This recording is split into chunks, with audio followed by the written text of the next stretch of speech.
Halo pemirsa, kembali lagi bersama dengan Ibtu Ines tentunya dalam podcast Polri Presisi. Dan masih di edisi spesial dalam rangka kita akan berbincang bersama dengan para kabak di lingkungan Divisi Humas Polri. Nah di kesempatan kali ini sudah hadir bersama dengan Ines ada Kabak Pensat Ropenmas Divisi Humas Polri Kombes Pol R. Bambang Cahyo Bawono. Apa kabarnya Bapak? Hey. Selamat datang di studio podcast Polri Presisi. Iya, Bapak izin seperti yang sudah sebelumnya. Jadi di edisi spesial ini pertanyaannya langsung dari Bapak Kadif Humas Polri dan masih ada di sini, Pak.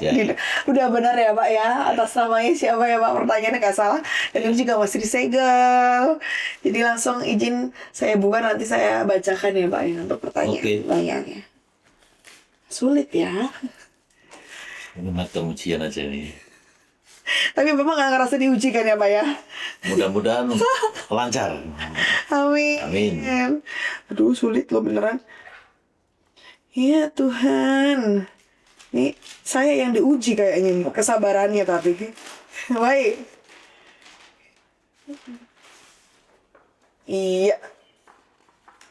Sudah ada pertanyaan di tangan saya. Oke.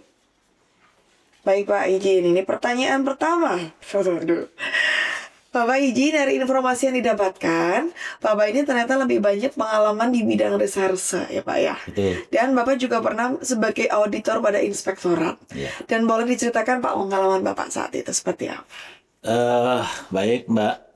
Jadi kita ini pada prinsipnya adalah sebagai anggota Polri. Saya punya prinsip bahwa apapun yang menjadi tugas kita dan dimanapun kita juga harus melaksanakan dengan baik. Maka dalam karir di kepolisian ini saya sudah beberapa kali memang berganti posisi, berganti tempat, termasuk juga fungsi. Nah, salah satunya adalah saya pernah di inspektorat. Itu 2 kali Mbak. Jadi pada saat kami di Jawa Timur, di Polda Jatim, itu pernah menjabat sebagai parik. Apa itu? Perwira pemeriksa di bagian operasional. Itu kurang lebih 6 bulan lah. Kemudian yang kedua, kesempatan kedua adalah ketika saya mengambil job kombes sebagai auditor di Polda Sulawesi Tenggara. Nah itu selama kurang lebih 2 tahun. Itu untuk di bagian inspektorat.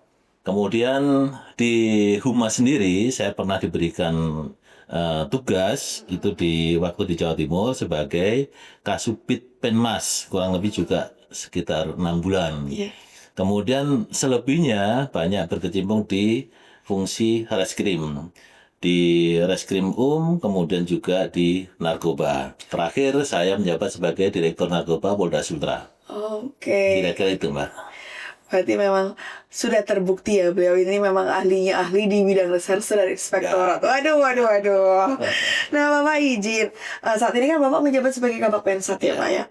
Mungkin banyak pemirsa yang belum mengetahui sebenarnya apa itu Kabak Pensat. Mungkin boleh diceritakan. Ya, jadi Kabak Pensat ini adalah salah satu dari unsur yang ada di dalam Biro Penmas. Nah, kita tahu bahwa di Humas sendiri ada 3 biro, kami ada di bawahnya Penmas. Jadi di Penmas sendiri ada Penum, kemudian juga ada Mitra, dan satu lagi ada Pensat. Nah, saya sebagai Kabak Pensat itu merupakan bagian dari sistem di Biro Penmas. Kemudian tugas kami adalah memberikan penerangan-penerangan yang sifatnya internal.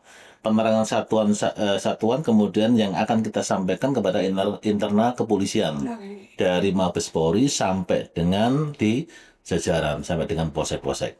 Baik, berarti memang ada beda ya. Kemarin kan kami sudah berbincang juga dengan Kabak Penum.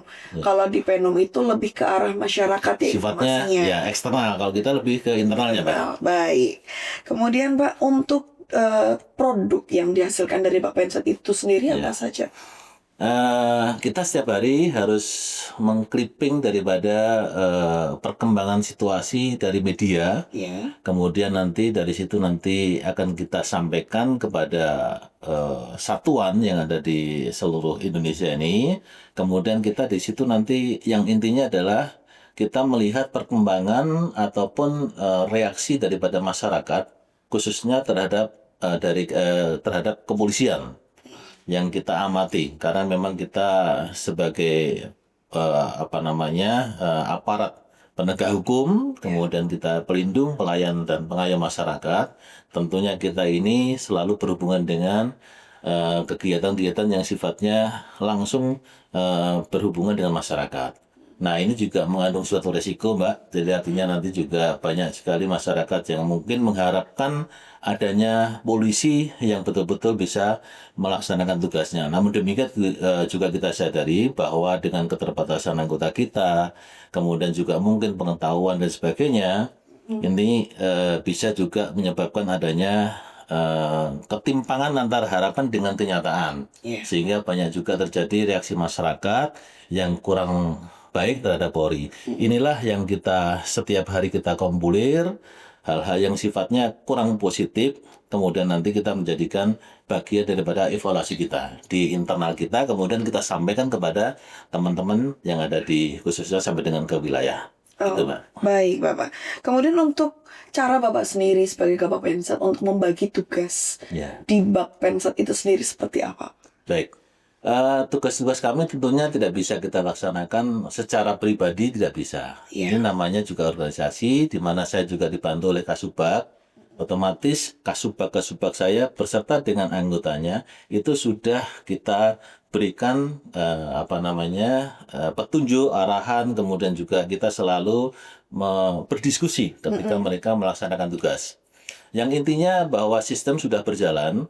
Maka tugas saya sebagai manajerial, saya adalah bertanggung jawab bagaimana organisasi ini berjalan, khususnya di Baksat saya, Bakpensat saya. Kemudian itu nanti kita, kalau memang ada kekurangan, tentunya nanti kita bisa saling melengkapi. Artinya kami melaksanakan itu di manajerialnya. Secara teknis, teman-teman ataupun anggota kita sudah berjalan dengan baik. Baik. Kemudian Pak, untuk lembar Pensat sendiri kan ada salah satu produk ya Pak ya. Di Bapensat adalah lembar Pensat. Nah di awal bulan Januari kemarin, ini telah dilakukan UNEF oleh Bapak Kadif Humas Polri. Dan ditemukan masih sedikitnya operator Bit Humas Polda Jajaran dan juga si Humas Polres Jajaran yang mendownload lembar Pensat ini masih sangat sedikit. Dan tentunya ini mengurangi istilahnya untuk proses dari pimpinan sendiri untuk menyampaikan informasi ya Pak, kebijakan pimpinan melalui lembar Pensat tersebut. Nah, bagaimana cara Bapak untuk mengoptimalkan untuk agar jajaran itu mendownload arahan dari pimpinan tersebut, Pak? Baik, ini merupakan suatu hal yang mungkin harus kita perbaiki bersama, Pak ya. Jadi artinya kita sebagai pembina fungsi di tingkat Mabes Polri, dengan adanya yang demikian kan harapannya berarti kan ini seharusnya sudah mereka juga harus mendownload arahan-arahan dari pimpinan. Yeah. Nah sekarang kita melihat bahwa kita bisa berapa yang kita download ataupun sudah didownload oleh jajaran. Nah Bapak Kadif Humas sudah menyampaikan bahwa masih kurang maksimal kan begitu kan. Tentunya kami juga dari data tersebut kami juga akan melakukan cara-cara atau terobosan dan kemudian juga memberikan arahan-arahan khususnya kepada para Kabid Humas, kemudian sampai dengan jajarannya ke bawah untuk selalu mengingatkan dan terus juga selalu untuk memerintahkan kepada jajarannya untuk mendownload sesuai dengan perintah pimpinan. Artinya harus linear Mbak ya. Jadi kalau udah perintah dari atasan, maka manajer tingkat menengah sampai dengan tingkat bawah itu juga harus melaksanakan. Tugas kami untuk mengingatkan itu. Baik. Dan tentunya apa yang disampaikan dari dalam lembar Pensat itu memang adalah petunjuk, Iya, petunjuk. arahan dan dari pimpinan ya Pak ya.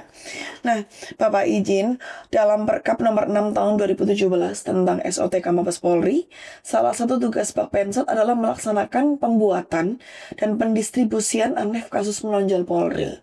Nanti bagaimana Pak terkait dengan tupoksi tersebut dan bagaimana alur kehumasannya sehingga Bapak bisa melaporkan kepada pimpinan atau sebagai bahan untuk mitigasi kasus di War Room? Oke, jadi begini, kita punya sistem yang sudah selama ini berjalan. Ketika nanti ada kejadian-kejadian menonjol dari seluruh Indonesia, kemudian nanti kita tetap pantau, kemudian kita kompuler. Nah, dari situlah kita nanti akan memberikan penekanan-penekanan ANEF, ya kan, dari apa yang kejadian ataupun yang terjadi di seluruh wilayah itu, apa kira-kira yang kurang, apa yang belum dilakukan oleh teman-teman kita yang di lapangan. Iya. Nah, dari situlah kita nanti akan memberikan petunjuk arahan melalui lembar pencet tadi. Lembar pencet kita sampaikan pada saat kita melaksanakan kegiatan di War Room, atau kita bisa ada media di WhatsApp group, itu kita bisa sampaikan ke jajaran daripada rekan-rekan dari Kabid Humas. Iya. Nah, inilah cara-cara yang akan kita tingkatkan. Artinya kita juga yang paling utama adalah memonitor, Pak. Setiap hari kita memonitor perkembangan-perkembangan ataupun isu-isu yang mungkin barangkali yang negatif ya, yang selama ini masih kita lihat sangat-sangat tinggi. Makanya inilah kita kenapa demikian. Nah, kemudian dari situ tetap nanti kita berikan petunjuk-petunjuk supaya nanti tidak terjadi di kemudian hari. Baik. Ya. Kemudian Pak, untuk pembuatan clipping kasus menonjol Polri, ini bagaimana langkah strategis Bapak? Karena berita menonjol ini kan tidak hanya dari media cetak saja ya Pak, tetapi juga bisa muncul di media sosial dan juga media online. Ya. Bahkan terjadi juga di podcast ataupun media digital lainnya. Nah, bagaimana cara Bapak untuk menyajikan data kepada pimpinan sebagai bentuk data termasuk saran dan juga rekomendasi untuk mengantisipasi langkah-langkah yang perlu ataupun harus diambil oleh pimpinan, tidak hanya humas saja tetapi seluruh pimpinan Mabes Polri, seperti apa Pak? Oke, kita mulai dari kompuler data, Mbak ya. Iya. Jadi kita punya anggota di seluruh jajaran sampai dengan ke pelosok itu hampir 500.000 kan personil kita. Artinya itu merupakan sumber daya yang sangat-sangat luar biasa. Ketika kejadian yang ada di wilayah dan anggota itu bisa melaporkan secepat mungkin apa yang terjadi saat itu juga, ini tentunya nanti kita juga akan bisa mengantisipasi secepat mungkin. Iya. Nah, kalau kita bandingkan dari kontributor teman-teman dari media yang lain, tentunya kita lebih banyak punya SDM-nya. Nah, kita nanti akan tingkatkan bagaimana caranya teman-teman yang ada di wilayah itu bisa memberikan kontribusi. Minimal informasi-informasi tapi yang berdasarkan dengan fakta yang ada. Nah, kemudian kalau memang itu kejadiannya memang itu adalah hal yang sifatnya negatif, maka di situ nanti juga secara berjenjang dilaporkan kepada atasannya. Secepat mungkin juga harus sampai dengan tingkat pimpinan yang tertinggi. Dari situlah nanti kita akan mengevaluasi.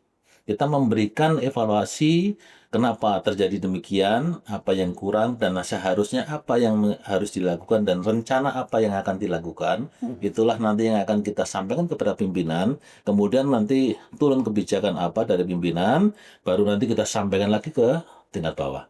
Itu alurnya demikian, Pak. Iya. Baik Pak, kemudian untuk Bapensat ini kan juga mengelola Polri TV ya Pak ya.